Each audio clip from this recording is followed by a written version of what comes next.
네, 반갑습니다. 우리 교회의 말씀도 물론 중요하지만 예배의 말씀도 중요하지만 그 성도가 함께 몸을 이루어서 진짜 예수님을 머리로 한 몸을 이루어서 지체가 되어서 서로 교제하는 거 굉장히 중요해요. 우리 선교회 안에서 자주 듣는 말이 있어요. 부흥 많이 듣죠? 또 뭐 있어요? 하나님 나라. 오, 맞네요. 그러나 제가 원한 대답은 아니네요. 복음이면 충분합니다. 아멘. 복음. 네, 또요. 우리 많이 듣는 거 복음, 제자, 소명. 그렇죠? 그리고 요즘에 계속 외치는 거 뭐예요? 회복. 많이 듣고 있을 줄로 믿어요. 그 이제 회복 시리즈를 저희가 하고 있는데 알고 있어요? 리뉴젠이 회복해야 할 4가지 뭐예요? 첫 번째, 예배. 두 번째, 세 번째, 네 번째. 네, 아멘. 자, 우리가 계속 회복해야 돼. 회복합시다라고 외치고 있는데 도대체 뭘 얼마나 회복해야 되길래 이렇게 매번 회복의 메시지를 외치는가? 그런데 성경을 잘 보면 사실 창세기 1장과 2장, 그러니까 죄가 들어오기 전에 세상, 그렇죠? 거기를 제외하고 창세기 3장부터 만물이 회복되는 요한계시록 21장, 22장까지 그 전까지는 사실 성경이 다 회복의 역사예요. 하나님께서 그토록 오랜 시간 동안 회복의 일을 하셨고 하고 계시고요. 그리고 여러 사람과 상황을 통하여서 끊임없이 회복을 외치시고 계세요. 회복은 회복의 역사, 하나님의 회복의 역사는 우리의 삶에 매일매일 매 순간 일어나야 될 줄로 믿습니다. 아멘. 자, 오늘은 리뉴젠이 회복해야 할 2번째 말씀, 리뉴젠 말씀 회복 시리즈 3탄으로 함께 나누도록 하겠습니다. 저와 함께 나눌 말씀의 제목은요, 복음, 제자, 소명과 하나님의 말씀입니다. 본문은 함께 읽어보도록 할게요. 우리 많이 알고 있는 암송도 하는 말씀인데요. 디모데 후서 3장 15절부터 15절부터 17절까지 말씀입니다. 자, 읽어봅시다. 시작. 또 어려서부터 성경을 알았나니 성경은 능히 너로 하여금 그리스도 예수 안에 있는 믿음으로 말미암아 구원에 이르는 지혜가 있게 하느니라. 모든 성경은 하나님의 감동으로 된 것으로 교훈과 책망과 바르게 함과 의로 교육하기에 유익하니 이는 하나님의 사람으로 온전하게 하며 모든 선한 일을 행할 능력을 갖추게 하려 함이라. 아멘. 자, 여러분은 여러분의 인생을 이제 어느 정도 살고 나서 한 7, 80 인생이 되었을 때에 내 인생이 이제 마지막인 걸 알았을 때, 내 인생이 이제 조금 있으면 마감하겠구나라는 것을 아는 시점에서 마지막 내 삶을 돌아보며 남기고 싶은 마지막 고백이 있다면, 그때에 나와 함께 나의 삶의 일부를 함께 살아온 소중한 사람들에게 마지막으로 남기고 싶은 당부의 말이 있다면, 여러분들은 그 어떤 심정으로 어떤 말을 남기고 싶으세요? 우리가 읽은 오늘의 본문이 속한 디모데 후서는 여러분들이 아시는 것처럼 사도 바울이 누구에게 쓴 거예요? 디모데에게 쓴 거예요. 언제 쓴 거예요? 순교를 앞두고 자신의 죽을 날이 다가옴을 알았을 때 사랑하는 제자 디모데에게 남기는 편지입니다. 자, 그런 마음으로 한번 나누면 좋겠는데, 바울과 디모데, 참 바울하면 딱 디모데 생각나죠, 그렇죠? 바울과 디모데, 이 두 사람의 만남은 바울의 첫 선교 여행에서 시작이 됐어요. 근데 바울이 루스드라라는 지역을 방문을 했거든요. 그 루스드라가 디모데의 고향이에요. 그래서 바울이 첫 방문했을 때 복음을 전했는데 아마도 그 복음을 듣고 회심한 사람 중에 디모데가 있을 거라고 생각을 해요. 왜냐하면 바울이 2번째로 루스드라 지역에 갔을 때에 그 바울의 기록을 보면 디모데라 하는 제자가 있으니라고 표현이 되거든요. 그래서 디모데가 어머니 유니게로부터 외조모 로이스로부터 쭉 신앙교육을 받으면서 살아왔겠지만 아마도 그때 회심의 역사를 경험한 것이 아닐까라는 생각을 하곤 해요. 영적 아들로도 불리죠. 바울이 루스드라에서 복음을 전할 때 어떤 일이 있었냐면, 이제 바울이 복음을 전하는 곳마다 사실 유대인들이 굳이 멀리까지 와서 막 그 회방하는 역사들이 많이 있었잖아요. 그때도 그런 일이 있었어요.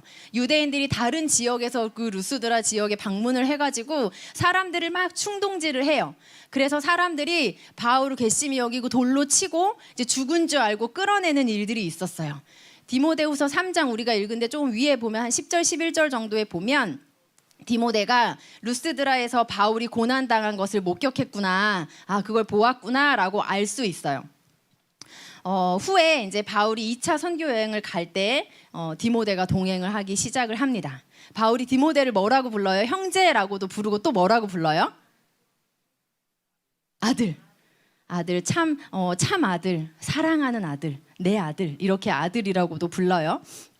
신실한 아들, 이렇게 불러요. 호칭을 보면 바울이 디모데를 얼마나 애정어린 마음으로 사랑했는지를 느낄 수 있죠. 형제, 아들. 어때요? 가족이죠. 바울과 디모데는 복음 안에서 한 가족이 된 자들이었어요. 그리고 디모데는 바울이 고난당할 때에도 함께하고 또 바울이 선교 사역을 할 때에 무엇보다 동참하면서 가장 가까운 동역자가 됐어요. 그런데 그가 선교 활동을 할 때에 쉬웠어요? 평탄했어요? 그렇지 않았잖아요. 어려움이 많았는데 그때 그 고난당할 때 함께하고 또 함께 위로하고 서로를 위로하는 동역자를 넘어서 삶의 동반자가 된 그런 관계였었어요.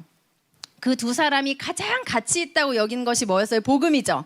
이 복음을 위해서 서로의 삶과 또 이 복음을 위한 사역을 함께 했던 그런 자들입니다.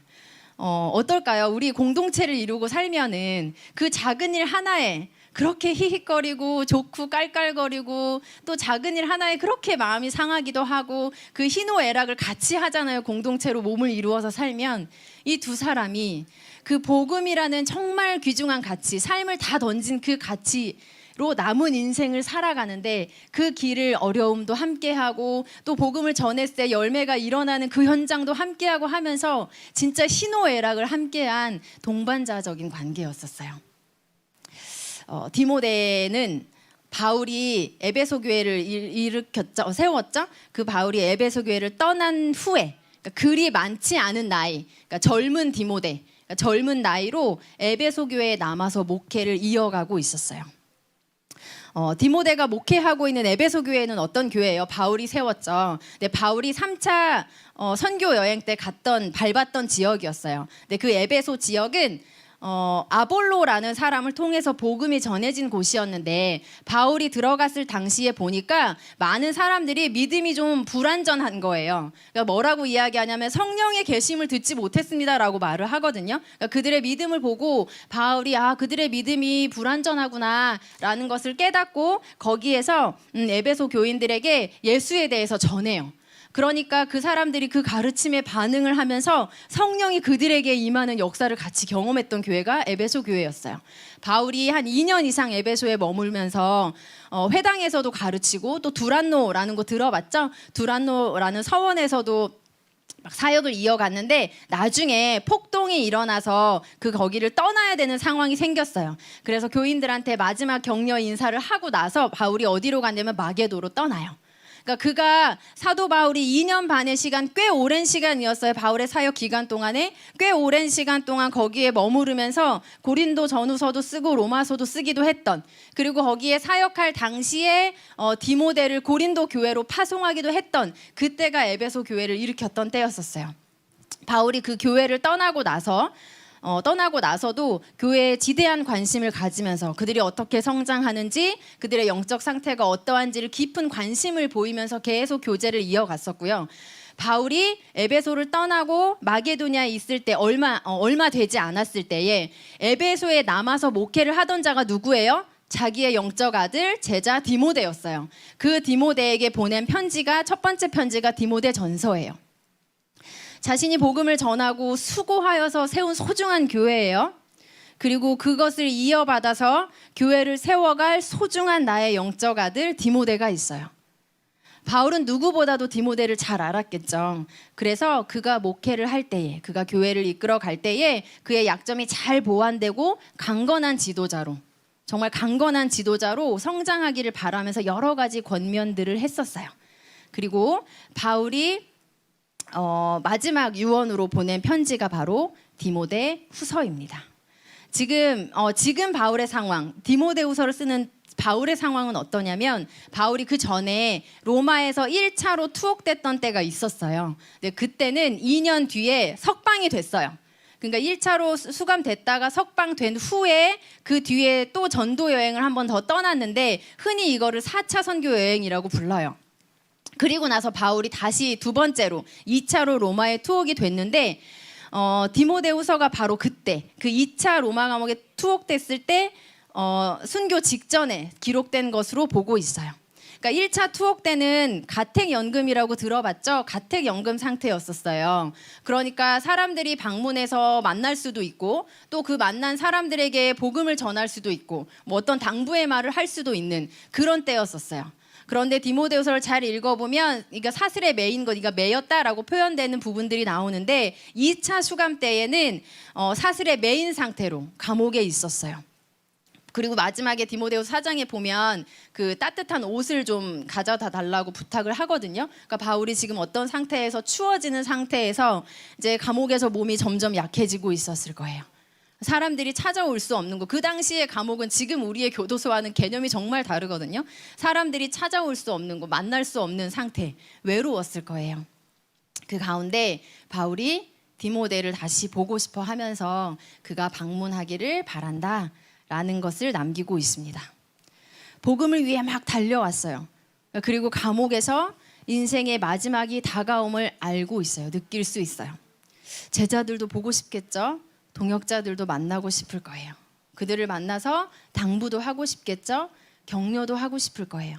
내가 비록 복음을 전하다 이렇게 죽지만 낙심하지 마. 오히려 기뻐해. 라고 아마 그런 격려의 말을 전하고 싶었을 거예요. 바울과 디모데를 한번 생각해 보세요. 바울이 디모데에게 복음을 전했어요. 진리를 열심히 가르쳤어요. 그가 성장하면서 함께 삶과 사역을 같이 했어요. 바울이 이제 고령의 몸이 되어서 자신의 사역을 돌아봅니다. 아무리 생각해도 1차 때처럼 나갈 수 있을 것 같지는 않아요. 여기에서 내가 지금 있는 이곳에서 나의 순교로 끝날 것 같아요. 죽음으로 끝날 것 같아요. 자신의 영적 아들이자 제자이자 복음 사역의 동역자이자 이제는 후계자가 된 디모데에게 마지막 메시지를 그가 남기는 거예요. 당시 로마 사회는 어땠냐면 당시의 로마의 통치자가 누구였냐면 네로 황제였어요. 네로 황제의 통치의 말기. 바울이 이 편지를 쓰기 몇 년 전에 어떤 일이 일어났냐면 로마에 큰 화재가 일어났어요. 그런데 이 화재로 인하여서 자기의 정치 권력이 약해지거나 위협받는 것을 네로 황제가 원치 않았어요. 그래서 로마의 당시에 일어났던 큰 화재의 화살을 누구에게 돌렸어요? 그리스도인들에게 돌렸어요. 명분이 생겼죠? 그러면서 그리스도인들을 박해하기 시작했어요. 이건 뭐냐면 비록 그 전에 일어난 일이지만 이건 뭐냐면 이런 일들이 앞으로도 일어날 수 있다. 그런 사회적인 분위기가 이어질 수 있다라는 것을 예고할 수 있는 사회적인 상황이었었어요. 그런 상황 속에서 교회들은 내부적으로 어땠냐면 끊임없는 이단들이 있었어요. 끊임없는 거짓 교사들이 교회에 침투하여서 진리를 흔들고 진리를 위협하는 일들이 교회 안에 일어나고 있었어요.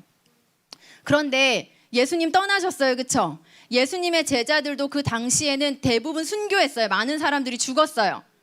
그러면 예수님의 제자의 제자들이 이제 교회를 이끌어 가야 하는 상황에 놓여져 있어요.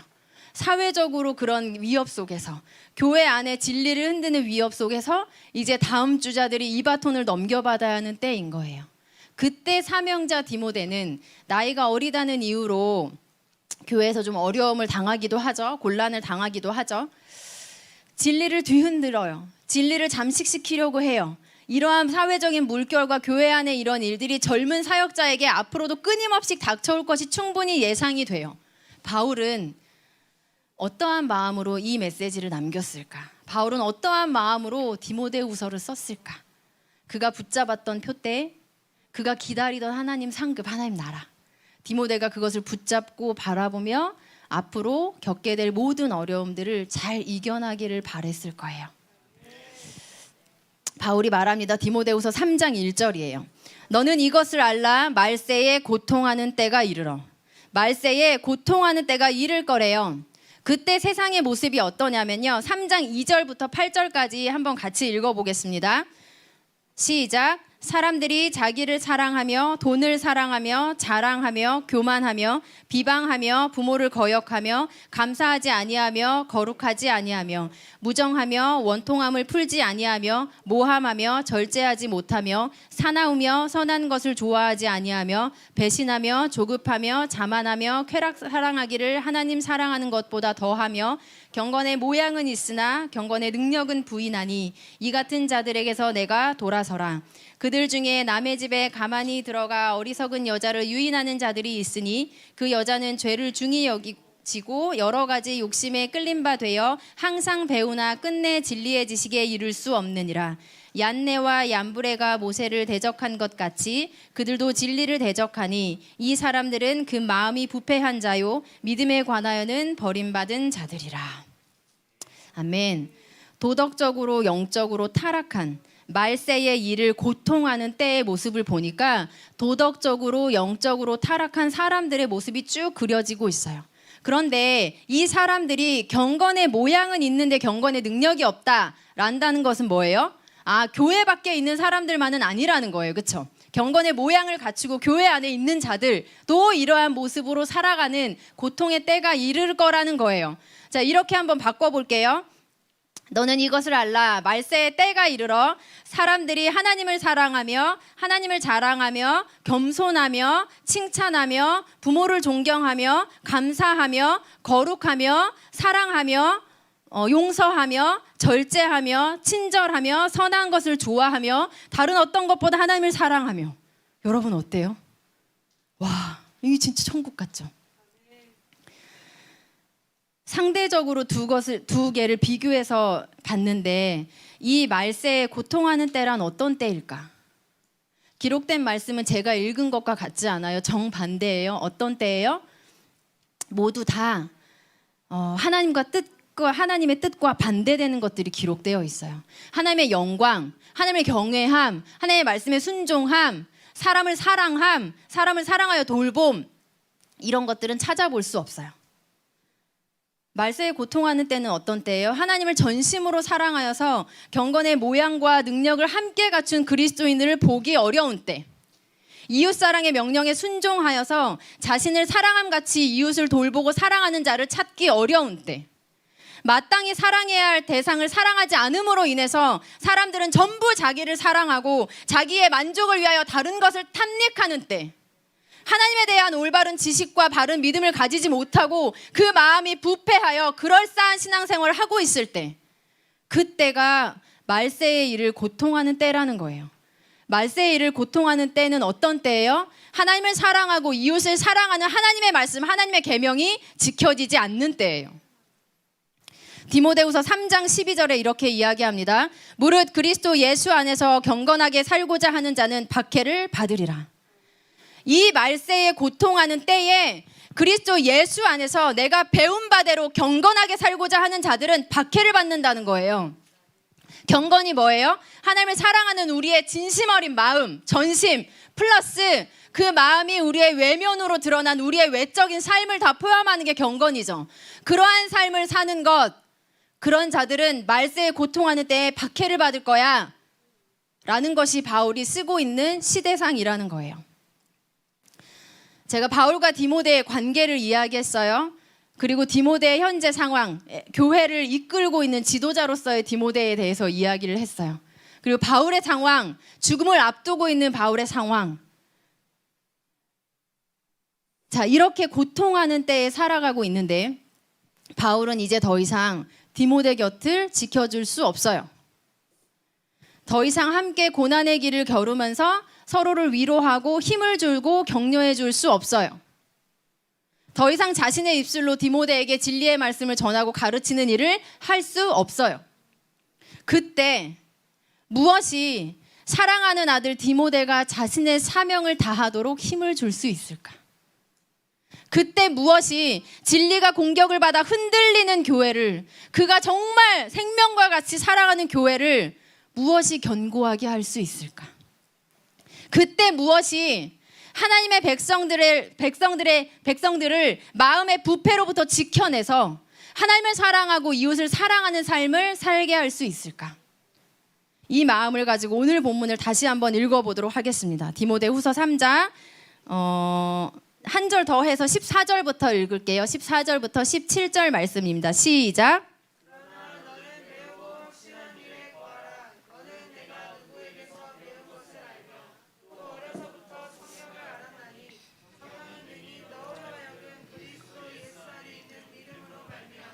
구원에 이르는 지혜가 있게 하느니라. 모든 성경은 하나님의 감동으로 된 것으로 교훈과 책망과 바르게 함과 의로 교육하기에 유익하니 이는 하나님의 사람으로 온전하게 하며 모든 선한 일을 행할 능력을 갖추게 하려 함이라. 아멘. 바울이 디모데에게 이야기하는 거예요. 세상이 이래. 말세의 일을 고통하는 때가 이럴 것이야. 그러나 너는 배우고 확신한 일에 거해. 그리고 바울이 디모데에게 뭐를 이야기하는 거예요? 성경을 강력하게 권하고 있는 거예요. 성경만이 디모데를 지켜줄 수 있다고 바울은 확신하는 거예요. 디모데야, 다른 많은 사람들은 세상에 이러한 강력한 압력과 물살에 휩쓸릴지 몰라. 박해를 두려워서 세상을 따를지도 몰라. 그러나 디모데야, 너는 배우고 확신한 일에 거해야 해. 배우게 될 일, 확신하게 될 일이 아니에요. 그러면 이미 디모데가 바울로부터 들은 일, 이미 그의 가정의 배경에서 부모로부터 배워온 그 일, 변치 않는 일, 배우고 확신한 일에 거해야 해. 내가 성경을 단단히 붙잡는다면 끝까지 진리 안에 거할 수 있을 거야. 성경은 네가 너의 영혼을 지키고 다른 사람의 영혼을 구원하고 교회를 이끌 때에 충분한, 필요한, 적합한 모든 것을 너에게 줄 거야. 라고 바울이 강력하게 이야기하고 있는 거예요. 바울이 디모데에게 한 이 권면이 오늘을 살아가는 우리에게도 적용될 수 있을까요? 시대가 완전히 달라졌어요. 그때랑은 정말 달라요. 지금도 어제와 오늘이 다를 만큼, 지난주와 이번 주가 다를 만큼 너무너무 빠르게 세상이 변해가고 있어요. 그러한 오늘 우리가 살아가고 있는 이 시대에 오늘 내 삶과 우리 교회에도 이 말씀이 적용될 수 있을까요? 물론입니다.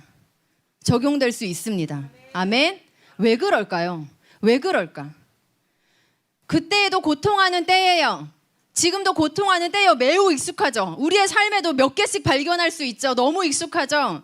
그때나 지금도 고통하는 때예요. 그런데 여러분, 이 고통의 때의 시작이 언제예요? 이 고통의 때의 시작이 무엇이었어요? 언제였어요?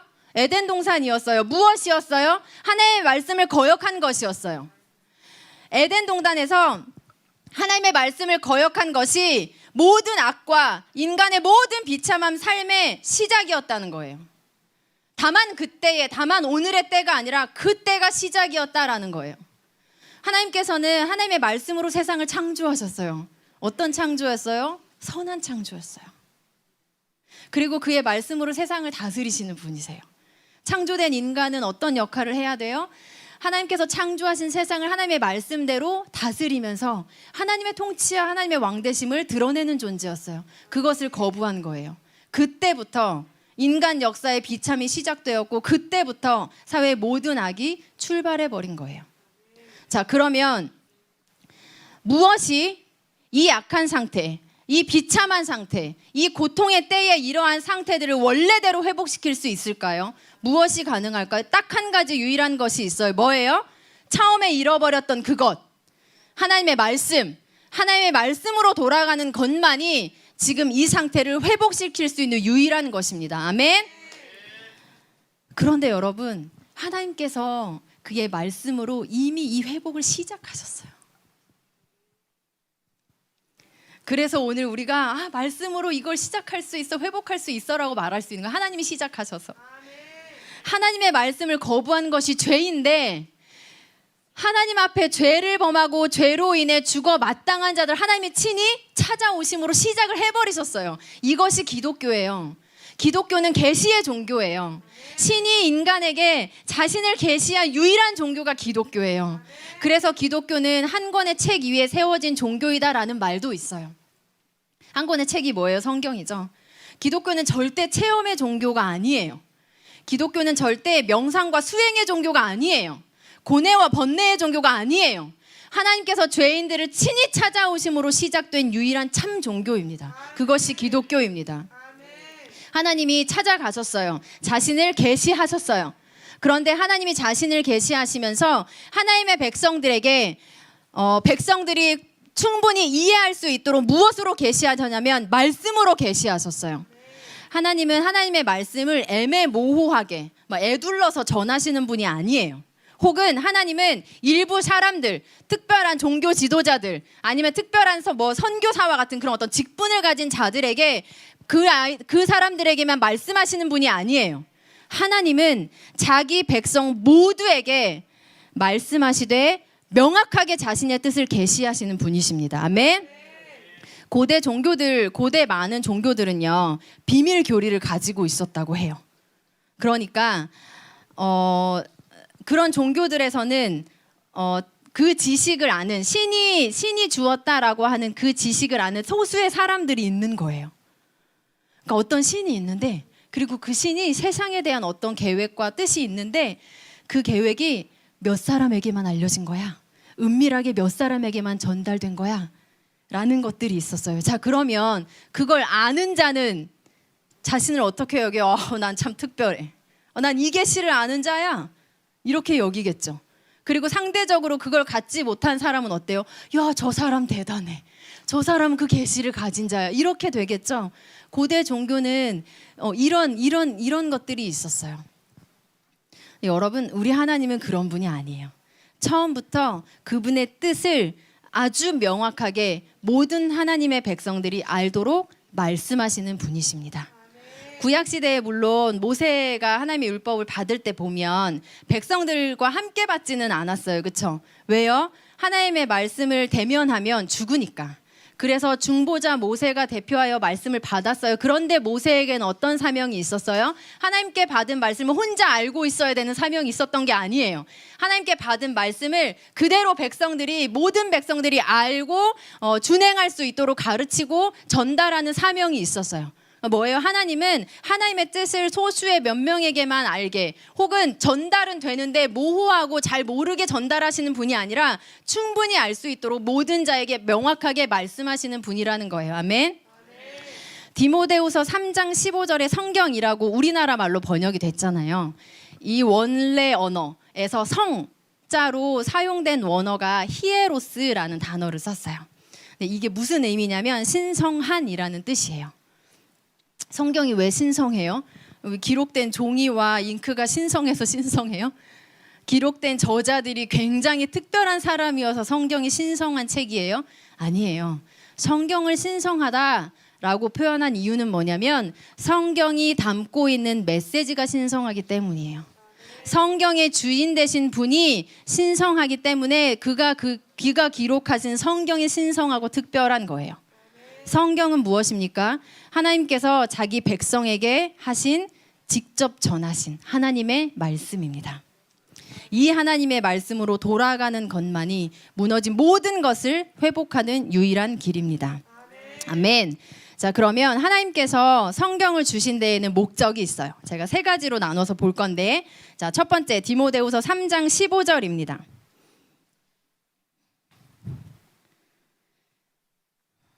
같이 다시 한번 읽어볼까요? 시작. 또 어려서부터 성경을 알았나니 성경은 능히 너로 하여금 그리스도 예수 안에 있는 믿음으로 말미암아 구원에 이르는 지혜가 있게 하느니라. 아멘. 하나님께서 인간에게 성경을 주신 첫 번째 목적이 뭐예요? 구원을 주시기 위함이에요. 아멘. 구원을 주시기 위함이에요.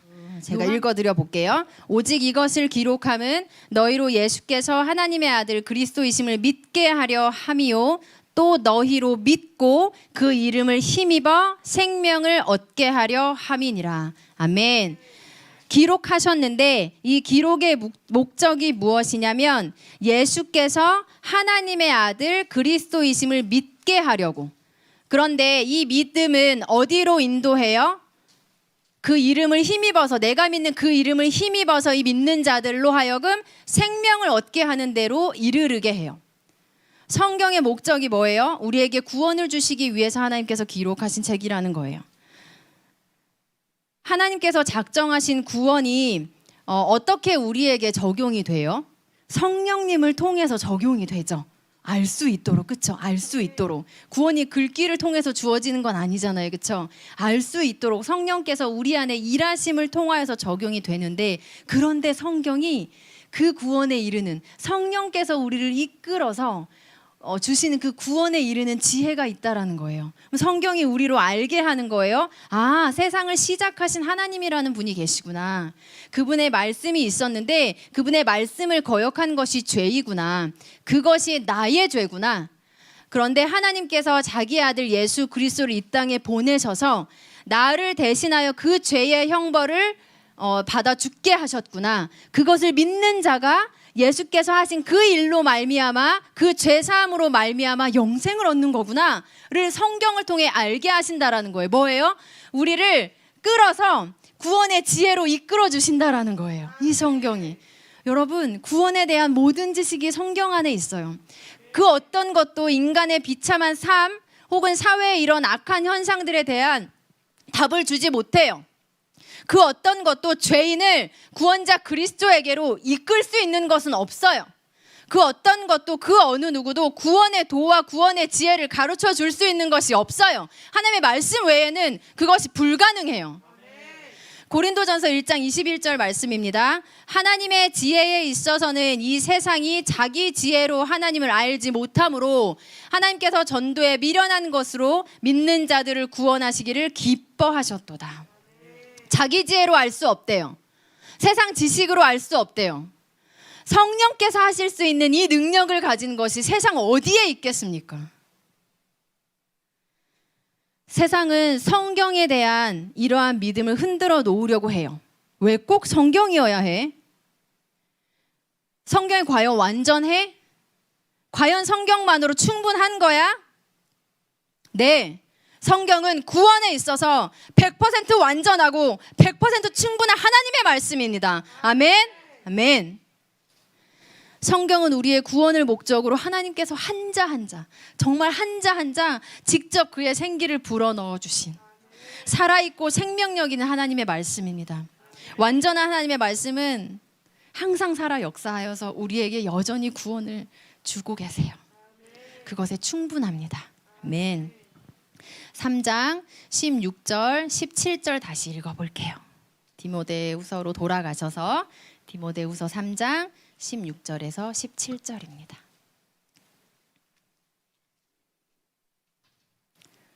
자, 읽어봅시다. 시작. 모든 성경은 하나님의 감동으로 된 것으로 교훈과 책망과 바르게 함과 의로 교육하기에 유익하니 이는 하나님의 사람으로 온전하게 하며 모든 선한 일을 행할 능력을 갖추게 하려 함이라. 아멘. 하나님께서 하나님의 말씀을 주신 두 번째 목적은 무엇이냐면 구원받은 자가 하나님의 사람으로 온전하게 되도록 하는 거예요. 아멘. 여기서 온전하게 하며의 원어가 있겠죠. 이렇게 번역된 단어가 뭐냐면 아르티오스라는 건데 어떤 뜻이 있냐면 적합하다라는 뜻의 다른 단어에서 파생됐다라는 거예요. 그러니까 그 단어가 적합하다라는 뜻을 가진 단어가 있는데 여기에서 이렇게 왔어요. 변형돼서 왔어요. 그래서 온전하게 하며의 뜻이 뭐냐면 특별히 적용된 완전히 적합한이라는 의미예요. 그러니까 쉽게 말하면 뭐예요? 딱 맞는, 하나님 사람으로 꼭 맞는, 하나님의 사람으로 완전히 적합한 이런 의미가 있다라는 거예요. 와우, 아멘. 이러한 사람으로 자라가게 하는 데 있어 성경을 두 번째로 주셨어요. 주신 두 번째의 목적이에요. 그러면 성경은 구원받는 자가 하나님의 사람으로 적합한 사람이 되도록 하는데 그때 그 수단이 뭐라는 거예요? 여기에 나와 있어요. 4가지. 뭐라는 거예요? 교훈과 책망과 바르게 함과 의로 교육하는 것이 그 수단이라는 거예요.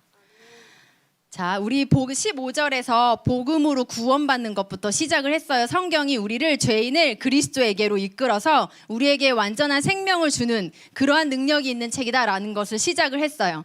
자, 복음으로 구원받는 것으로 시작을 했는데 시작이에요. 그렇죠? 구원받는 것이 뭐예요? 거듭났다라는 거죠. 거듭난 거 뭐예요?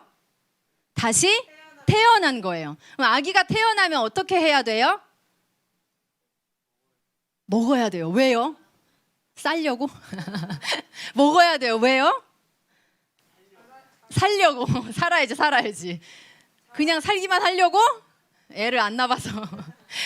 빨리 자랐으면 좋겠죠, 선교사님. 아이를 낳으면 빨리 먹고 푹 자고 잘 싸고 얼른 자라나기를 바래요. 아기가 태어났어요.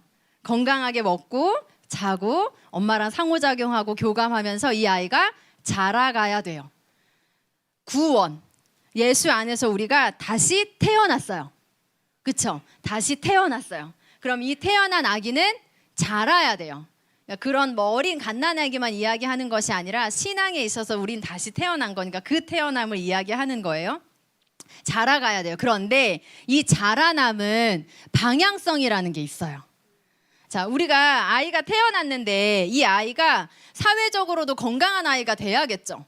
그렇죠? 가정 안에서도 건강한 모습으로 커야겠죠. 어느 정도 컸는데 사회에 계속 무리를 일으키고 부모를 속상하게 하면 자라나긴 자라났는데 방향성에 있어서 건강하게 큰 건 아니잖아요. 그렇죠? 그럼 영적인 자라남에도 이러한 방향성이 있다라는 거예요. 여러분 요즘에 유행하는 것 중에 나다움이라는 게 있더만요. 나다움 미술학원, 뭐 나다움 무슨 쇼핑몰 해서 뭐 되게 많더라고요. 그 나다움이 뭘 것 같아요? 한 번뿐인 인생 나답게 살아야지 뭐 이런 거예요. 굉장히 혹하죠. 맞는 말이네. 한 번뿐인 인생 나답게 살아야지. 큰일 납니다. 죄인답게 살다가 죄인답게 죽는 거예요. 그 인생의 결론은. 잘 기억하세요. 사람은 나답게 사는 것이 아니라 인간답게 살아야 돼요. 사람은 세상이 원하는 대로 나답게 사는 존재가 아니라 하나님이 지으신 목적대로 인간답게 살아야 돼요. 그러면 이 인간다움은 어디에서 찾을 수 있어요? 창조에서 찾을 수 있어요. 인간다움이 어디서 왔으니까? 하나님으로부터 왔으니까. 그러면 인간다움이라는 건 뭐예요? 아이가 자라면서 인간답게 커야 되는데 그 인간다움이라는 건 뭐예요? 하나님께서 창조하신 하나님의 목적대로 사는 것. 하나님께서 창조하신 대로 하나님의 형상대로 사는 것. 이것이 인간다움이라는 거예요. 하나님 예수 안에서 거듭난 인간은 그 방향성대로 자라야 돼요. 하나님의 창조의 목적을 회복하고 하나님의 형상을 회복하는 방향성을 가지고 자라나야 된다라는 거예요. 자, 그러면 우리를 낳은 아버지가 누구예요? 하나님이시죠. 그럼 아버지 닮게 커야 될 거 아니에요. 그렇죠? 그럼 하나님을 닮는 방향으로 커야 돼요. 하나님을 닮았다라는 거 모호하죠. 하나님이 어떠한 분이신지 우리가 아버지이신 하나님을 어떻게 닮아가야 되는지를 분명하게 보여서 알게 하셨어요. 누구를 통해서? 예수 그리스도를 통해서. 하나님과 본체시잖아요, 그분은. 그렇죠? 그래서 인간이 하나님 앞에서 거듭난 인간이 하나님 창조의 목적을 회복하고 하나님의 형상을 회복하는 바른 방향성으로 자라난다는 것은 뭐예요? 예수 그리스도를 닮는 데까지 자라난다라는 거예요. 거듭난 거에서 멈추는 것이 아니라 구원받은 거에서 끝나는 것이 아니라 그냥 적당히 살다가 천국 가는 것이 아니라 그 안에 우리의 자라남이 있어야 된다라는 거예요. 아멘? 아멘. 자, 하나님의 말씀을 인간이 깨달아요. 하나님의 말씀을 사랑해요. 그 하나님을 사랑해요. 그리고 내 아버지가 사랑하는 게 뭔가, 내 아버지가 싫어하는 게 뭔가를 알게 돼요. 그러면서 내 마음이 하나님을 사랑하는 걸 나도 사랑하고 하나님 기뻐하는 거 나도 좋아하고 하나님이 싫어하시는 거 나도 꺼려하고 하나님이 싫어하시는 걸 내가 행하지 않고 이렇게 성장해요. 그리스도인의 사고, 생각하는 바, 그리스도인의 마음, 그리고 행동, 이것의 성장과 성숙에 있어서 하나님의 말씀은 매우 밀접합니다. 살기 위해서 먹어야 된다고 아까 대답을 했어요. 하나님의 말씀을 먹어야, 그렇죠? 하나님의 말씀을 먹어야 우리의 생각과 우리의 마음과 우리의 행동이 예수를 닮기까지 자라갈 수 있어요. 그러면 말씀을 통하여서 우리를 성장시키신 하나님의 방법 4가지를 좀 살펴보도록 할게요. 첫 번째 뭐라고요? 교훈이라고요. 교훈하면 어떤 생각이 나요? 그냥 뭐 바른 가르침 아니면 삶에 좀 유익이 되는 어떤 지침? 이렇게 생각이 들죠. 조언? 이런 거 같죠. 그런데 그것이 아니에요. 지금 성경에서 말하고 있는 교훈이라는 것은 뭐냐면 구원에 이르도록 목적으로 한 가르침을 말하는 거예요. 이해되세요? 그냥 인생을 살아가는 한 가지 뭐 선배의 조언이라든지 충고, 뭐 진심 어린 충고라든지 이런 것이 아니라 이 지식이라는 것이 있을 때 이것이 구원에 이르는 것을 목적으로 하는 지식을 의미한다라는 거예요. 그것을 교훈이라고 하는데 그러면 뭐예요? 진리가 무엇인지. 구원에 이르도록 하는 건 딱 한 가지 진리잖아요. 그렇죠? 하나님의 계시에 대한 지식을 가르치면서 그 진리가 무엇인지를 아는 것, 그것이 교훈이라는 거예요. 그러면 교회가 탄생을 했어요. 성도가 탄생을 했어요. 하나님 안에서, 예수님 안에서 탄생을 했어요. 거기에 교훈이 들어가요. 구원에 이르도록 하는 것이 들어가요. 그러면 이거는 교회와 성도의 뭐가 돼요? 진리가 되죠. 기준이 돼요. 지침이 돼요. 이것이 기준이 된다라는 거예요. 자, 그럼 이걸 책망과 함께 생각해 봅시다. 책망의 원어적 의미는 뭐냐면 유죄 판결을 하다라는 거예요. 뭐요? 유죄 판결을 하다라는 거예요. 이것이 교훈과 이제 관련이 있어요. 자, 교회 안에 이제 진리가 세워졌어요.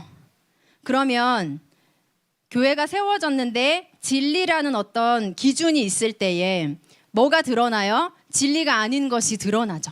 거짓 복음이 무엇인지 판별이 돼요. 진리인지 아닌지, 그렇죠? 진리가 우리 삶에 들어오면 어때요? 죄된 영역들이 막 드러나잖아요.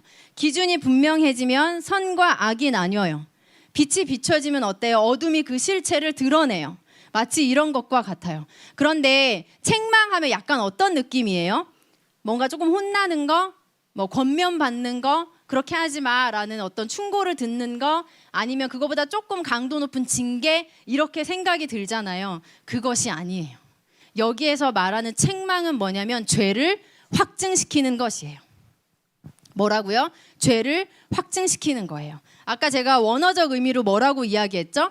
유죄 판결을 하다. 죄가 있어. 너 이거 죄야. 라고 확증시키는 거잖아요. 유죄 판결을 한다라는 게. 여기에서 말하는 책망은 조금 따끔한 충고나 훈계나 징계나 권면이 아니라 죄를 확증시키는 거라는 거예요. 예를 들면 이런 거예요. 어떤 사람이 죄를 지었어요. 누군가가 이 죄에 대해서 이 사람이 이런 죄를 지었어요 라고 고소를 해요. 그러면 그 다음에 어떤 절차가 일어나요? 이 죄를 지은 사람한테 당신이 지은 죄가 무엇인지, 고소당한 죄가 무엇인지를 알려주죠. 그런 것과 비슷한 거예요. 그런데 성경적 책망이라는 것은 네가 지은 죄가 이거야 라고 뭐 우리가 서류상으로 고소장을 받았어. 아, 내가 이런 죄를 지었구나. 이렇게 표면적으로 알게 하는 것이 아니에요. 성경적 책망, 여기에서 말하는 책망은 뭐냐면 그 죄가 마음으로 알게 되는 거예요. 우리의 내면에 이게 죄구나 라는 것을 확증시켜 주는 거예요. 성경적 책망은 그거예요. 하나님의 말씀은 살았고 활력에서 좌우의 날선 어떤 검보다도 예리하여 혼과 영과 및 관절과 골수를 찔러 쪼개기까지 하며 또 마음의 생각과 뜻을 판단하나니 지으신 것이 하나도 그 앞에 나타나지 않음이 없고 우리의 결산을 받으신 이의 눈앞에 만물이 벌거벗은 것 같이 드러나느니라. 교회 안에 왜곡된 진리가 있어요. 성도의 삶 안에 말씀에서부터 어긋나고 말씀에서부터 멀어진 죄악이 있어요. 이것을 누가 죄라고 확증시키나요? 하나님의 말씀인 성경이 그것을 확증시킨다라는 거예요. 그냥 눈으로 보기에 표면적으로 아니요. 우리의 모든 심령을 쪼개어 보실 수 있는 하나님의 말씀이 너가 그게 죄야. 교회여 그게 죄야. 라는 것을 분명히 알게 하신다는 거예요. 마음으로. 그러면 더 나아가 책망은 어디까지 가냐면 회개로 이끕니다. 죄야 라고 끝나지 않고요. 그 죄를 마음으로 알게 하는 것에서 끝나지 않고 회개까지로 이끌어요. 내 죄가 마음으로 인식이 됐는데 회개하지 않는 것도 이상한 일이죠. 근데 내가 내 죄를 알지 못한 채로 회개하는 것도 불가능한 일이에요. 책망은 더 나아가서 회개로 이끕니다. 그러면 디모데 당시이든 아니면 지금 우리 때에든 교회 안에 가만히 들어온 변질된 진리, 성도 안에 은근슬쩍 우리의 삶 안에 은근슬쩍 변질되고 있는 이 진리는 무엇을 통해 책망을 받아요? 하나님의 말씀인 성경을 통하여 책망을 받아요. 책망은 아파요. 고통스러워요. 책망은 부끄러워요. 그런데 여러분, 이것은 권면이나 설득이 아니에요. 회개하라! 라는 하나님의 명령입니다.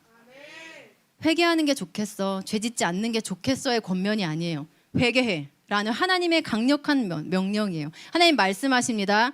아프죠? 고통스럽죠? 우리가 그것을 지적받을 때 하나님 말씀으로 막 찔리죠? 그런 감정적인 반응을 넘어 회개의 열매를 맺으라 하나님이 말씀하세요. 우리가 하나님 앞에서 거듭나서 인생을 살아갈 때에 하나님께서는 우리에게 하나님의 말씀인 기준을 분명히 세워두세요. 그리고 그 안에 거짓된 것이 무엇인지 말씀으로 직접 책망하시고 회개의 자리로 이끌어 가십니다. 이것이 없이는 바른 방향으로, 예수님을 닮는 방향으로 자라날 수 없어요. 우리는 여전히 죄 안에 오염된 채로 남아 있잖아요. 세상은 오염되어 있잖아요. 그 시대 안에 우리가 살고 있잖아요. 그러면 성경의 책망을 받아야, 성경을 기준으로 한 책망을 받아야 우리가 예수님을 닮기까지, 저기 우리 예수님의 얼굴이 보이네요. 예수님을 닮기까지 자라갈 수 있습니다. 아멘. 바르게 함과 의로 교육하기를 한번 볼게요. 바르게 함의 의미는 뭐냐면 추를 바로 세운다라는 거예요. 뭐라고요? 추를 바로 세운다라는 의미가 있어요. 뭐예요? 잘못된 것 바르게 해야겠죠. 어그러지고 굽어진 것 곧게 해야겠죠. 이렇게 옳게 한다라는 의미예요.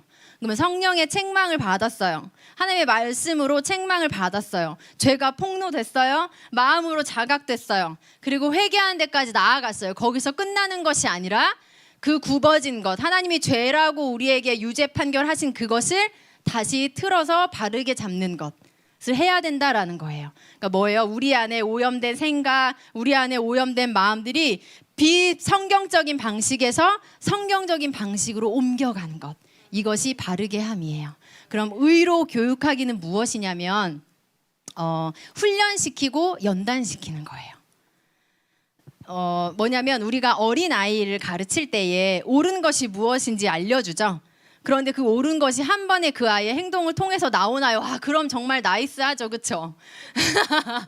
여기에만 해당되는 거 아니에요? 여기 앉아 계신 분들 저를 포함해서 다 그래요.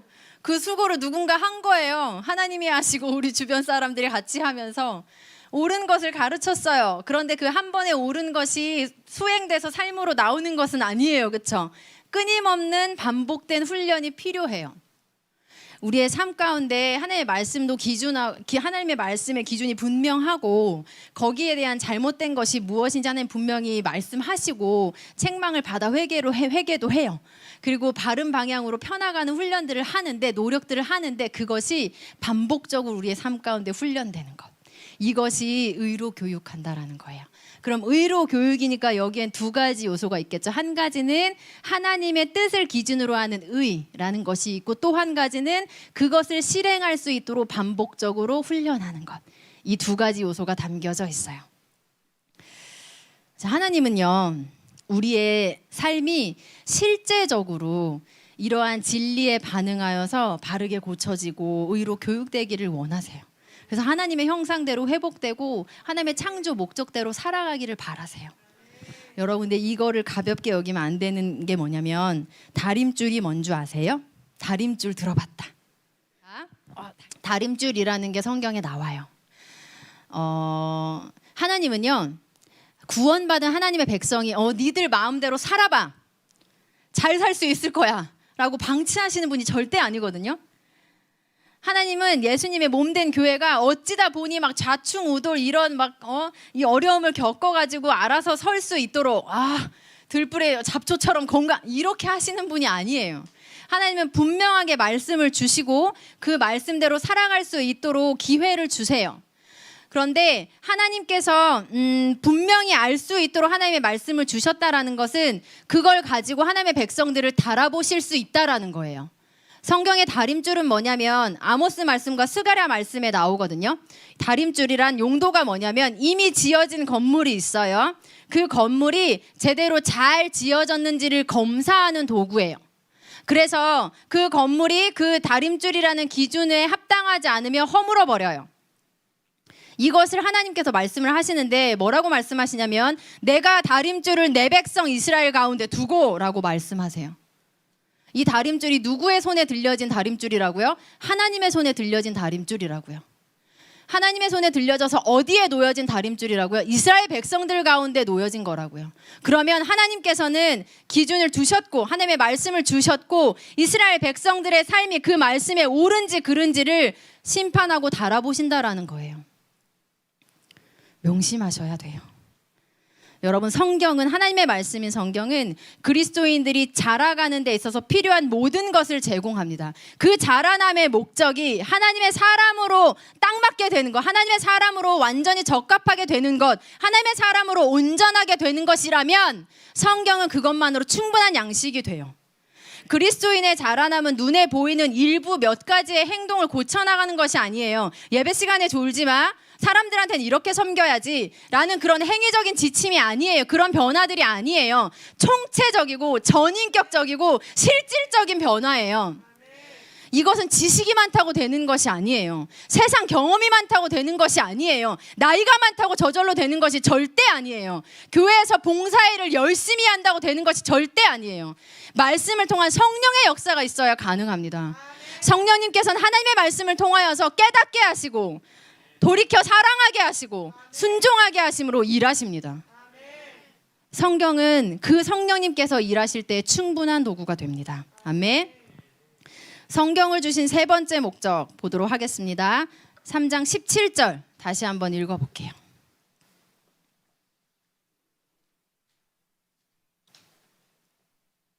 읽어봅시다. 시작. 이는 하나님의 사람으로 온전하게 하며 모든 선한 일을 행할 능력을 갖추게 하려 함이라. 아멘.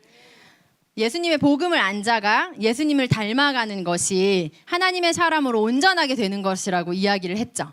근데 이 온전하게 되는 것에 목적이 있어요. 우선 온전하게 한다라는 것이 뭐였어요? 교훈, 책망, 바르게 함, 의로 교육함을 요것을 통하여서 하나님의 사람으로 적합하게 되는 거야 라고 제가 의미를 설명을 드렸는데 여기에 하반절 17절의 뒷부분 모든 선한 일을 행할 능력을 갖추게 함이라가 그 온전함의 목적이 돼요. 여기에서 말하는 모든 선한 일은 뭐냐면 선한 임무, 맡겨진 임무를 뜻해요. 갖추게 하려라는 것의 번역된 원래 뜻은 뭐냐면 공급하다라는 뜻이 있어요. 그러면 뭐예요? 하나님은 하나님의 사람들을 온전하게 하시고 하나님의 그 온전하게 하셔서 하나님의 선한 일을 할 수 있도록 말씀을 통해서 공급하신다라는 의미예요. 하나님께서 하나님의 말씀을 주신 세 번째 목적은 무엇이냐면 하나님의 백성들이 그들에게 주어진 사명을 감당하게 하기 위해서입니다. 아멘. 아멘. 그리스도인으로 살아가면서 당연히 악한 세상을 닮지 않아야 해요. 따르지 않아야 해요. 세상 풍속이라고 불리는 세상의 구습을 쫓지 않아야 해요. 그리스도인은 자기의 삶을 살면서 마땅히 악을 절제해야 해요. 죄와 끊임없이 싸우는 싸움을 해야 해요. 그런데 그게 끝이 아니에요. 그거 자체가 목적이 아니에요. 여기에서 나아가서 하나님의 선한 일을 하는 데까지 나아가야 합니다. 구약 성경을 보세요. 하나님이 이스라엘 족속들의 하나님이셨나요? 그들만을 위한 하나님이셨나요? 아니에요. 하나님은요, 단지 이스라엘 족속의 하나님만이 아니시라 모든 나라, 모든 민족, 모든 열방의 하나님이셨어요. 그 하나님께서 이스라엘 백성을 자기 백성으로 삼으신 것은 그들을 통하여서 온 세상을 구원하고자 하는 하나님의 뜻, 하나님의 방법을 알리고자 하셨던 거였었어요. 처음부터 하나님은 그런 계획을 가지고 계셨어요. 그래서 이스라엘 백성들을 구원하시고 인도하시고 그런 과정들을 통하여서 하나님만이 세상의 왕이심을 드러내셨어요. 이스라엘 백성들이 실패했어요. 그런데 그 실패 가운데서도 하나님의 그 계획을 포기하지 않고 그들을 회복시킴으로 인하여서 이방 나라들로부터 하나님 외에 다른 신은 없습니다라는 고백을 받으신 분이 우리 하나님이세요. 신약 시대에도 멈추지 않으세요. 예수 그리스도의 복음의 기초로 세워진 교회들을 통해서 하나님은 하나님만이 유일한 하나님이시며 하나님만이 유일한 구원자이십니다. 하나님만이 왕이십니다를 고백받고 계세요. 이러한 하나님의 계획으로 인해서 교회 그리고 거듭난 성도들에게 하나님의 선한 일, 사명이 주어져요. 하나님의 구원받은 자들을 그 하나님의 선한 일로 부르세요.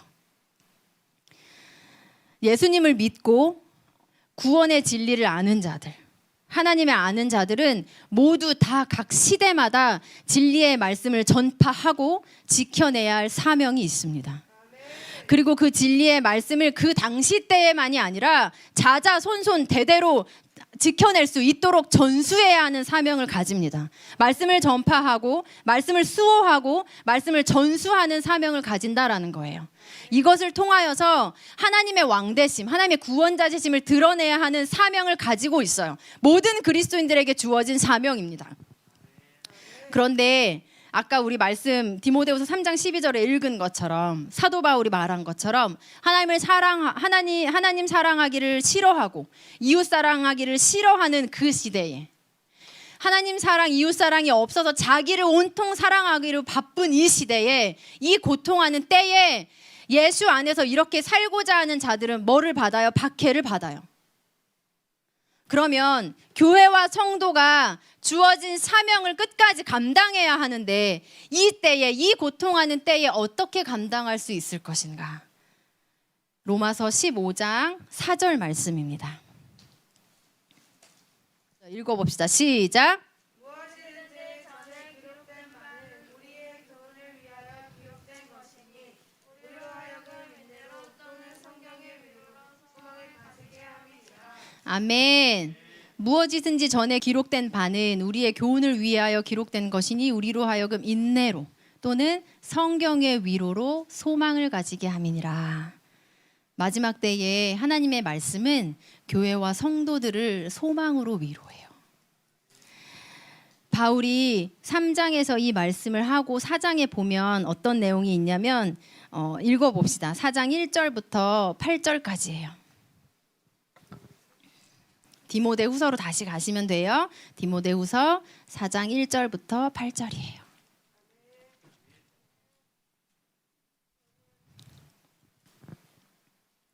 읽어봅시다. 1절부터 8절이에요. 시작. 하나님 앞과 살아있는 자와 죽은 자를 심판하실 그리스도 예수 앞에서 그가 나타나실 것과 그의 나라를 두고 엄히 명하노니 너는 말씀을 전파하라. 때를 얻든지 못 얻든지 항상 힘쓰라. 범사의 오래 참음과 가르침으로 경책하며 경계하며 권하라. 때가 이르리니 사람이 바른 교훈을 받지 아니하며 귀가 가려워서 자기의 사욕을 따를 스승을 많이 두고 또 그 길을 진리에서 돌이켜 허탄한 이야기를 따르리라. 그러나 너는 모든 일에 신중하여 고난을 받으며 전도자의 일을 하며 내 직무를 다하라. 전제와 같이 내가 벌써 부어지고 나의 떠날 시각이 가까웠도다. 나는 선한 싸움을 싸우고 달려갈 길을 마치고 믿음을 지켰으니 이제 후로는 나를 위하여 의의 면류관이 예비되었으므로 주 곧 의로우신 재판장이 그 날에 내게 주실 것이며 내게만 아니라 주의 나타나심을 사모하는 모든 자에게도니라. 아멘. 사도 바울이 뭐라고 이야기하나요? 말씀을 전파하라. 직무를 다하라. 너에게 의의 면류관이 예비되어 있음을 믿으라. 하나님의 선한 싸움, 이 시대 가운데 이 하나님의 선한 임무, 하나님께서 맡겨주신 이 임무를 다한다는 건 시대의 물살을 거슬러서 진짜 막 부딪혀 싸우는 거랑 동일해요. 그 선한 싸움을 싸우는 자들, 그 사명 앞에서 사명을 포기하지 않는 백성들에게 하나님의 말씀은 소망을 줍니다. 디모데후서를 묵상하면서 저는 하나님께서 사도 바울을 통하여서 하신 말씀을 통해서 위로를 받았어요. 그 위로를 좀 나누고 싶은데 디모데후서 4장 17절 18절이에요. 읽어봅시다. 시작. 주께서 내 곁에 서서 나에게 힘을 주심은 나로 말미암아 선포된 말씀이 온전히 전파되어 모든 이방인이 듣게 하려 하심이니 내가 사자의 입에서 건짐을 받았느니라. 주께서 나의 모든 악한 일에서 건져내시고 또 그의 천국에 들어가도록 구원하시리니 그에게 영광이 세세 무궁토록 있을지어다. 아멘. 아멘. 여러분, 이 말씀의 배경을 좀 알아야 돼요. 이게 아마 1차 로마에 1차 수감됐을 때 풀려났다 그랬죠. 그 일을 얘기를 한 것 같은데 바울이 살았던 당시에 로마의 재판에서는 피고의 동료들이 함께 재판정에 나와서 그러니까 고소당한 사람, 죄인 바울을 변호할 수 있도록 했었어요. 그것이 그들의 재판의 관례였어요. 그런데 16절 한번 보실래요? 내가 처음 변명할 때에 변명할 때, 재판에서 변명할 때에 나와 함께한 자가 하나도 없고 다 나를 버렸으나 그들에게 허물을 돌리지 않기를 원하노라. 그가 재판정에 설 때에 바울과 함께 서서 바울을 변호할 자가 아무도 없었던 거예요. 다 떠나버렸어요.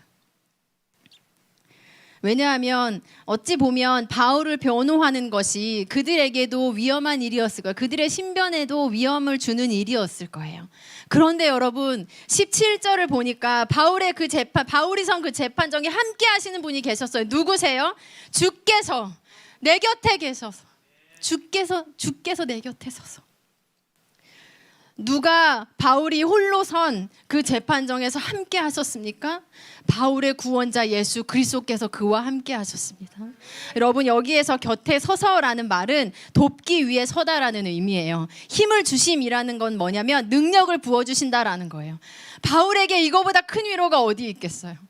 내가 눈으로 볼 때는 홀로 있는 것 같으나 내가 복음을 변호하기 위해 살아온 인생들을 생각하겠죠. 내가 홀로 있는 것 같으나 이때에 주께서 내 곁에 서서 나에게 능력을 주신다는 거예요.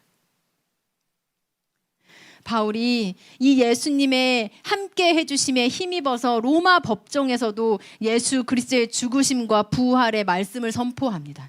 그는 예수님과 함께함을 힘입어서 로마 법정을 이방인들에게 복음을 전할 기회의 현장으로 삼았다라는 거예요. 이 시대의 사명자 여러분, 힘내십시오. 예수님께서 법정에서만 바울과 함께 하셨겠습니까? 그의 인생을 통틀어서 함께 하셨을 거예요. 힘내십시오. 예수님께서 우리와 함께 하시고 하나님의 말씀으로 늘 위로하여 주십니다. 하나님께서 우리에게 말씀을 주신 세 가지 목적을 복음, 제자, 소명으로 살펴봤어요. 인간의 역사가 혼돈의 역사가 흘러오면서 신중심의 세계관이 형성되었던 때가 있었고, 또 그것이 인간의 이성 중심으로 바뀌었던 때가 있었어요. 그리고 인간의 이성 중심으로 바뀌었는데 일어났던 일들이 뭐예요? 세계대전, 막 전쟁이 일어나는 거죠. 그러니까 사람들이 어때요? 인간의 이성에 대한 환멸을 느껴요. 그러면서 비이성주의, 이성을 거부하는 비이성주의가 세상을 덮었어요. 허무주의, 이런 것들이 미술과 음악에서 마치 그것이 깊고 심오한 어떤 예술적 감각인 것 마냥 포장되어 있어요. 성, 아름다운 성, 정말 생명을 낳을 수 있는 이 성이 그 절제력을 잃어버리면서 동시에 생명의 가치도 굉장히 희미해져 버린 시대예요. 사람들이 신비주의를 추구해요. 교훈과 이성 따위는 진부한 거야, 따분한 거야, 고지식한 거야 라고 여기는 세상이 되어버렸어요. 교회 안에서 예수 그리스도의 십자가 죽음과 부활하심을 외치는 건 당연한 것 아닙니까? 근데 그런 복음 앞에 성도들이 거부해요. 예수 그리스도의 십자가 복음, 이제 정죄감을 주니까 나를 좀 위로하는 말씀을 해주면 좋겠어. 월요일부터 금요일까지 내가 진짜 세상에서 박 터지면서 이렇게 힘들게 살았는데 교회에 와서 내가 또 십자가 죽음에 대해서 나의 죄를 이걸 내가 또 들어야 하는 거야. 나를 위로하는 말씀을 해주면 좋겠어. 전도하자, 선교합시다 라는 말씀을 하면 먹고 살기 바쁜데 맞지 않는 이야기 아니야? 라면서 반박하는 시대에 살고 있어요. 가정의 창조 질서 너무 많이 무너져 있어요. 가정 안에서 우리 아까 3장 읽었던 고통하는 그때에 일어난 일들이 가정 안에서 너무 쉽게 접할 수 있는 일들이 됐어요. 디모데후서 3장의 고통하는 때의 이야기가 그대로 지금 우리의 이야기가 된 이때에 무엇이 교회가 시대에 요동하지 않도록 든든하게 지켜줄 수 있겠습니까? 무엇이 이 시대의 사명자인 디모데를 든든하게 지켜줄 수 있겠습니까? 무엇이 교회와 성도의 마음이 부패함 없이 하나님을 사랑하고 이웃을 사랑할 수 있게 할 수 있겠습니까? 무엇이 교회와 성도들이 하나님 나라 회복의 사명을 끝까지 붙잡고 완주할 수 있게 할 수 있겠습니까? 이사야서에서 말합니다. 풀은 마르고 꽃은 시드나 우리 하나님의 말씀은 영원히 서리라. 세상이 아무리 흔들리고 진리를 왜곡시키는 움직임들, 그러한 사람들이 끊임없이 일어나고 세상에 악이 판을 친다 하더라도 하나님의 말씀은 영원히 변하지 않는 진리의 말씀입니다. 세상이 빨리 변하기 때문에 세상의 빠른 흐름을 따라 무엇을 잡아야 성공하는 것 같아 보이지만, 세상의 빠른 흐름에도 불구하고 영원히 변하지 않는 하나님의 말씀을 붙잡는 것이, 그것이 승리의 비결입니다. 그것이 이 시대의 교회와 성도들을 견고하게 하는 유일한 회복의 길입니다. 하나님의 말씀이 영원한 진리라는 걸 땅이 증거하고 하늘이 증거합니다. 그 말씀을 굳게 붙잡으시기를 바랍니다. 기억하십시오. 세상의 모든 악과 인간의 비참의 시작이 어디였나요? 하나님의 말씀을 거역하면서 시작되었습니다. 따라서 이것을 회복시키는 것은 오직 하나님의 말씀으로 돌아가는 것입니다. 가정을 일으키고 교회를 일으키고 진리를 전파하고 진리를 수호할 사명을 가진 이 시대의 디모데 여러분, 말씀으로 돌아가서 복음을 회복합시다. 복음의 진리가 성경 안에 가득 담겨 있어요. 생명력 있는 하나님의 복음의 진리가 성경 안에 가득 담겨 있어요. 말씀으로 돌아가 제자의 삶을 회복합시다. 경건의 삶에 필요한 모든 기준과 가르침이 성경 안에 있어요. 말씀으로 돌아가 소명을 회복합시다. 사명을 다할 수 있는 능력, 그 힘이 성경에서 주어져요. 오직 말씀만이 무너져가는 세상 속에서 우리를 건져 구원에 이르도록 할 수 있습니다. 오직 말씀만이 오래 묵은 우리의 죄악된 생각과 습관을 깨고 단단하게 굳어진 마음을 녹이는 능력이 있습니다. 아멘. 오직 말씀만이 하나님의 백성들을 온전하게 하여서 하나님께서 이 땅에 사는 동안 우리에게 맡기신 그 임무를 다할 수 있는, 끝까지 감당할 수 있는 힘을 주십니다. 말씀으로 돌아가셔서 하나님 안에서 이런 풍성한 은혜를 누리시면서 회복된 삶을 사시기를 기도합니다. 함께 기도 제목 나누고 기도하도록 하겠습니다. 말씀 앞에서 우리 했던 찬양 같이 나눕시다. 여러분, 제가 처음에 설교를 시작하면서 던졌던 질문, 인생의 70, 80 정도 되었을 때 내 인생의 삶을 돌아보면서 지금 나는 이제 내가 죽을 날이 멀지 않았다는 것을 알 때에, 참 이것도 은혜인 것 같아요. 갑자기 그러니까 내가 남길 말을 주시는 기회. 그때에 내 인생을 돌아보고 정리하면서 나를 이어서 내가 가진 신앙의 바톤을 넘겨받아서 이 시대, 더 악해질 그 시대를 살아가 나의 소중한 사람들에게 고백하고 싶은 여러분의 고백이 무엇입니까? 그들에게 당부하고 싶은 여러분의 당부의 메시지가 무엇입니까? 이것을 젊은 때에, 우리 젊은 때에, 어린 때에 기억하고 생각하고 산다면 여러분의 젊음이 지금보다 훨씬 더 헛되지 않은 젊음의 시간들로 채워질 거예요. 내 인생의 맨 마지막에 남길 그 말을 내가 오늘부터 준비하고 산다. 그러면 여러분의 젊음의 인생이 진짜 값질 거예요.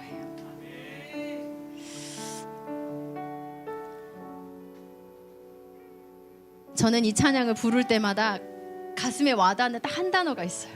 홀로. 하나님이 나 외에 선택하신 수많은 백성들에게 하나님의 말씀을 동일하게 주시는데, 내가 내 하나님 앞에서 심판받고 내가 내 하나님 앞에서 칭찬받고 내가 내 하나님 앞에서 점검할 때에는 수많은 무리들 가운데 주신 말씀이 아니라 나에게 주신 하나님의 말씀을 가지고 내가 서겠구나라는 생각이 많이 들거든요.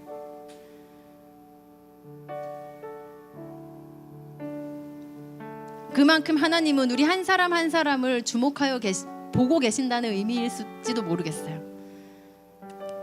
우리 찬양하면서 하나님, 하나님의 말씀을 경외함, 이것은 곧 하나님을 경외함이에요. 부모를 존경하는 것이 무엇이에요? 존경한다라는 건 그 사람의 가치를 인정한다는 거죠. 그 사람의 말을 무겁게 여기는 것이 존경이에요. 하나님이 하신 말씀 하나님이세요. 하나님의 말씀을 경외함은 곧 하나님을 경외함입니다. 우리 안에 그것이 회복될 수 있도록 하나님 우리 안에 일하여 주소서라는 마음을 가지고 다 찬양하겠습니다.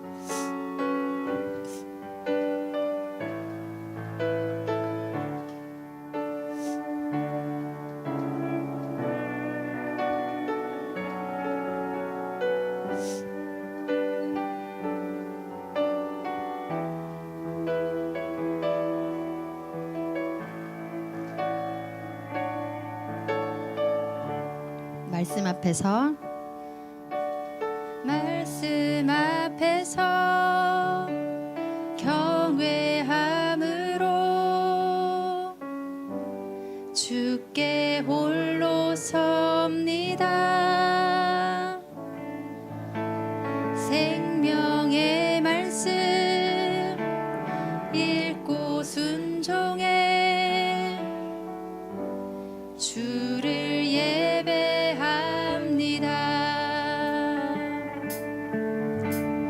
기록된 말씀 입이 있어서 진리로 우리 거룩해 하며 거룩한 말씀 세세 영원히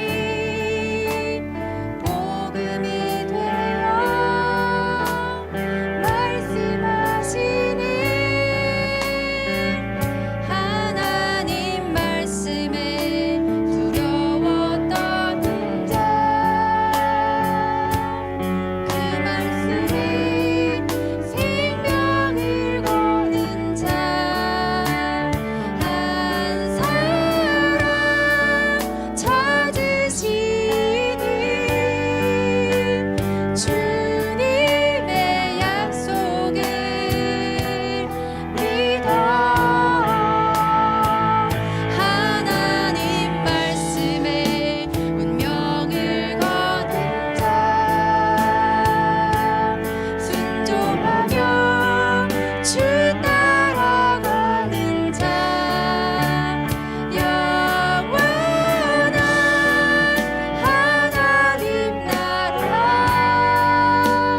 이뤄갈 주의 교회여 일어나라.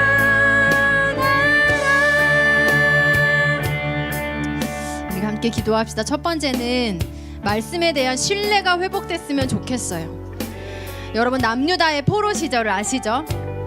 학사 에스라가 율법을 연구하여 준행하고 가르치기로 결심을 합니다. 그가 그냥 학사 에스라가 그렇게 했구나가 아니라 그가 무엇을 믿었냐면요, 이 시대가 회복되는 것, 이스라엘 백성들이 회복되는 것은 말씀으로 가능하다는 것을 믿었기 때문이에요. 그래서 그가 율법을 연구하고 준행하며 가르치기로 결심을 합니다. 여러분 하나님의 말씀은 시대와 교회와 성도와 가정을 회복시키기에 충분합니다. 성경은 하나님의 감동으로 된 하나님의 말씀입니다. 하나님의 감동으로 되었다는 것이 무엇이냐면 하나님께서 생기를 불어넣으셨다라는 거예요. 그의 호흡을 넣으셨다라는 거예요. 사람을 지으시고 사람에게 생기를 부어서 사람이 생명이 됐던 것처럼 말씀에 하나님께서 생기를 불어넣으셨다는 것입니다. 하나님의 말씀은 살아있습니다. 하나님의 말씀, 하나님의 능력이 있습니다. 이것을 신뢰합시다. 주님, 우리로 하여금 하나님의 말씀을 신뢰하게 하여 주시옵소서. 이 시대를 회복하고 가정을 회복하고 교회와 성도를 일으킬 것이, 회복시킬 것이 하나님의 말씀으로 충분하다는 것을 믿게 하여 주시옵소서. 주여 한번 부르시고 함께 기도하겠습니다. 기도합시다. 주여, 아버지 하나님, 하나님의 말씀을 신뢰합니다.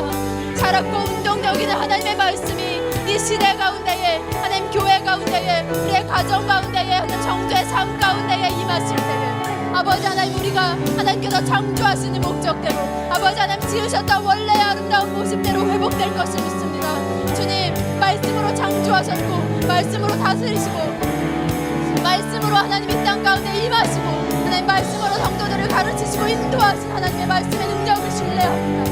주여, 우리가 다른 것이 아니라 아버지 하나님의 말씀을 신뢰하며 나아갈 수 있도록 주여 하나님 아버지 우리를 가르쳐주시고 아버지 하나님의 신뢰가 회복될 수 있게 하여 주시옵소서. 하나님의 말씀을 경외하는 마음이 회복되게 하여 주시옵소서. 하나님의 말씀 앞에 겸손하게 하나님 무릎 꿇고 하나님의 말씀을 인정하는 하나님, 그러한 세대가 우리가 될 수 있도록 하나님 주여 아버지 마음을 회복할 수 있게 하여 주시옵소서.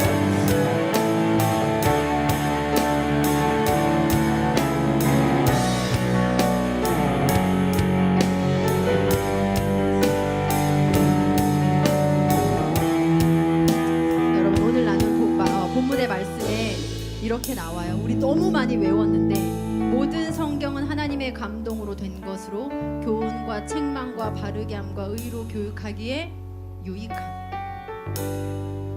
여러분, 성경에서 하나님이 분명히 말씀하세요. 성경이 성도들의 삶에 유익하대요. 성도들의 삶에 도움을 된대요.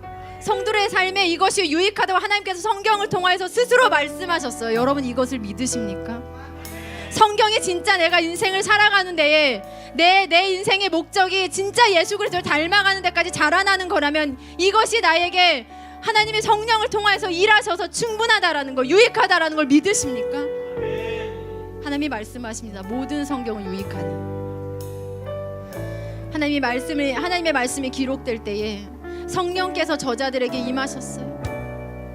그들이 가진 모든 것을 가지고 기록하도록 동기부여하시고 환경을 조성하여 주시고 인도하여 주시고 그들이 성경을 기록할 때에 오류가 없도록 관리 감독하셨어요. 성령께서 말씀을 통하여서 그 심령 가운데에 임하셨어요. 여러분, 그 하나님의 심령, 그 하나님의 영, 성령께서 우리 가운데에 임하실 때 반드시 하나님의 말씀은 우리의 인생 가운데 유익합니다. 이 시간 기도할 때 성령의 은혜를 구합시다. 하나님, 우리 안에 오셔서 의와 죄와 심판에 대해 말씀하여 주시옵소서. 하나님, 우리의 죄악을 폭로하여 주시옵소서. 하나님 앞에 회개하게 하여 주시옵소서. 바른 것을 알게 하여 주시옵소서. 하나님, 우리를 교훈하소서. 하나님, 우리를 책망하소서. 하나님, 우리를 바르게 하소서. 하나님, 우리를 의로 교육하여 주시옵소서. 주여, 한번 부르시고 함께 기도하겠습니다. 기도합시다. 주여, 아버지 하나님, 우리가 성경의 가르침을 받기를 원합니다. 아버지 하나님, 모든 성경은 하나님의 감동으로 된 것으로 교훈과 책망과 바르게 함과 의로 교육해 유익하다 말씀하셨습니다. 하나님 아버지, 이것이 하나님 내 영혼에, 아버지 내 심령에 유익한 것 되기를 원합니다. 아버지 하나님, 알게 하신 것을 알게 하시고, 아버지 하나님, 내 마음의 죄라 하나님 말씀하시는 것, 하나님 그 책망을 듣고 하나님 앞에 나아가 회개하게 하시고, 아버지 하나님 우리를 끊임없이 하나님 바른 것으로 우리의 굽어진 것, 하나님 아버지 우리의 약한 것들을 나가며 아버지 하나님 우리의 악을 하나님 저를 바꿔가며 나아갈 수 있게 하여 주시옵소서. 성령의 도우심을 구합니다. 아버지, 성령의 은혜를 구합니다. 아버지, 우리의 지식이나 아버지 우리의 경험으로 되는 것이 아니기에 주여, 아버지 하나님 성령의 은혜를 구합니다. 하나님, 우리 안에 오셔서 하나님 이 일이 우리의 심령 가운데 일어나게 하여 주시옵소서. 아버지 하나님, 은혜가 우리 안에 임하게 하여 주시옵소서.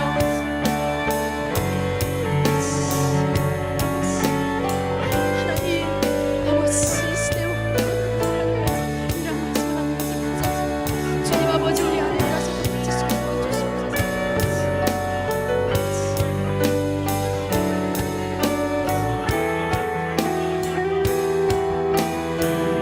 우리 마지막으로 한 가지 더 기도합시다. 그리스도인에게는, 모든 그리스도인에게는 하나님께서 맡기신 선한 임무가 주어져 있어요. 그것이 꼭 선교사가 되라는 것은 아니에요. 그러나 우리가 선교사적인 삶을 살면서 우리의 현장에서 복음을 전하는 것, 복음을 전파하는 것, 진리를 수호하는 것, 대대손손 이 복음의 진리를 전수하는 것은 모든 그리스도인에게 맡겨진 사명입니다. 그리고 성경은, 하나님의 말씀은 이 사명을 맡은 자가 끝까지 완주할 수 있도록 더 없는 소망으로 위로하십니다. 이 사명을 완수하는 유일한 길은 우리 안에 말씀을 붙잡는 거예요. 사명 완수에 있어서 말씀을 붙잡는 건 뭐와 같냐면 젖줄을 붙잡는 거랑 똑같아요. 오늘 내가 이 땅에 사는 이유 누가 이야기해 주나요? 성경이 이야기해 줍니다. 오늘 내가 이 땅에서 어디로 가야 할지 그 갈 바를 누가 가르쳐 주나요? 성경에서 하나님께서 가르쳐 주십니다.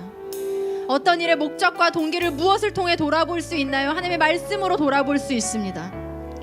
이 시간 기도할 때, 하나님, 우리가 우리에게 주어진 사명을 완수하기를 원합니다.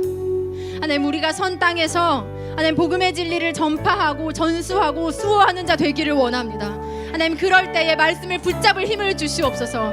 말씀의 젖줄을 붙잡을 때 하나님 우리를 먹이시고, 하나님 아버지 우리를 위로하시고, 하늘의 소망으로 하나님께서 우리를 기다리시는, 하나님께서 예비하신 이 면류관, 생명의 면류, 영광의 면류관으로 아버지 그것을 말씀하시는 우리를 위로하여 주시옵소서. 하나님, 말씀을 붙잡고 이 삶을 끝까지 완수할 수 있게 하여 주시옵소서. 주여, 한번 부르시고 함께 기도하겠습니다. 기도합시다. 주여, 하나님 아버지, 하나님께서 우리에게 주신 사명, 아버지 하나님, 그리스도인으로서 마땅히 우리가 가지고 있는 이 사명을 완수하기를 원합니다. 하나님 아버지, 우리가 완주하기를 원합니다.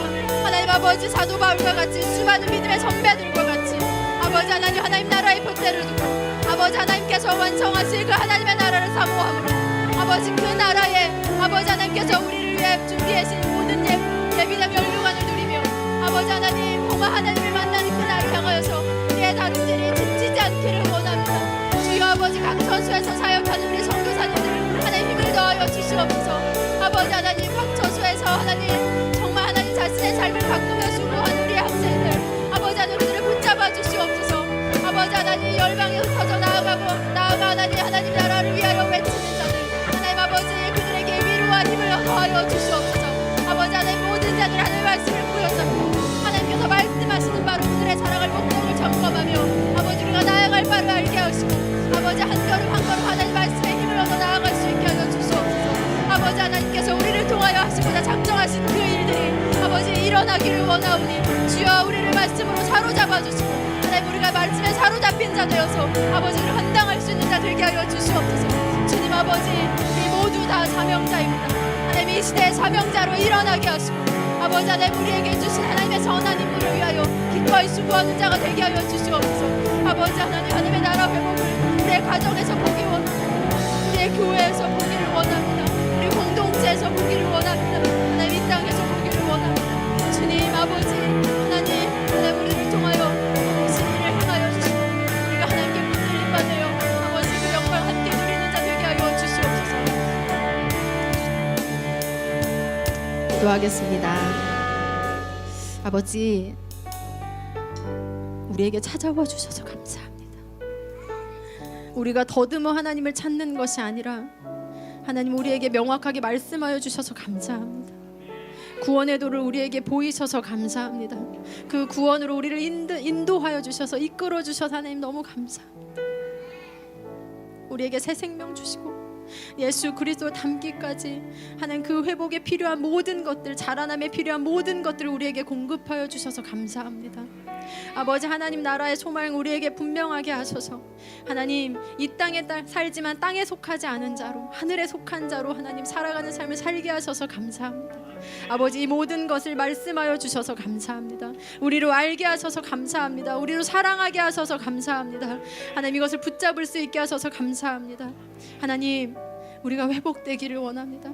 하나님께서 수천 년의 역사 가운데 하고 계시는 그 회복의 일 하나님 그 안에 우리가 속해서 우리가 회복되기를 원합니다. 그리고 내가 속한 교회와 가정과 공동체와 사회가 우리를 통하여서 회복되기를 원합니다. 주님 하나님께서 우리에게 맡기신 하나님의 임무를 소홀히 하지 않게 하여 주시고 구원의 십자가를 묵상하고 하나님 나라의 소망을 굳게 잡고 아버지 이 땅에서의 삶을 그 사명을 완수하는 자로 살게 하여 주시옵소서. 아버지 하나님께서 그 사명을 완수해 나가는 모든 자들에게 젖줄과 같은 양식으로 말씀을 주셨습니다. 날마다 사모함으로 먹고 날마다 사모함으로 하나님 앞에 가까이 말씀 앞에 가까이 가므로 하나님 정말 말씀을 신뢰하고 말씀 앞에 겸손한 태도를 취하며 하나님의 경외함으로 아버지 우리가 인생을 살아갈 수 있도록 도와주시옵소서. 우리 인생의 맨 마지막 때에 우리에게 남길 말이 있게 하여 주시옵소서. 인생의 맨 마지막 때에 하나님께서 기뻐 받으실 영광의 삶이 우리에게 있게 하여 주시옵소서. 어그러진 것을 곧게 펼 수 있도록 하나님 진리로 우리를 가르쳐 주시옵소서. 죄가 죄됨을 알고 회개할 수 있도록 우리를 책망하여 주시옵소서. 매일매일 하나님 바른 것을 수행하고 옳지 않은 것을 버릴 수 있는 훈련이 우리 삶 가운데 있을 수 있게 하여 주시옵소서. 주님 하나님의 말씀으로 충분합니다. 완전한 지혜이신 하나님의 말씀을 아버지 사모하기를 원합니다. 주님 우리를 붙잡아 주시고 일하여 주시옵소서. 감사합니다. 예수님의 이름으로 기도드립니다. 아멘. 하나님께 영광의 박수로 올려드리고 마치겠습니다.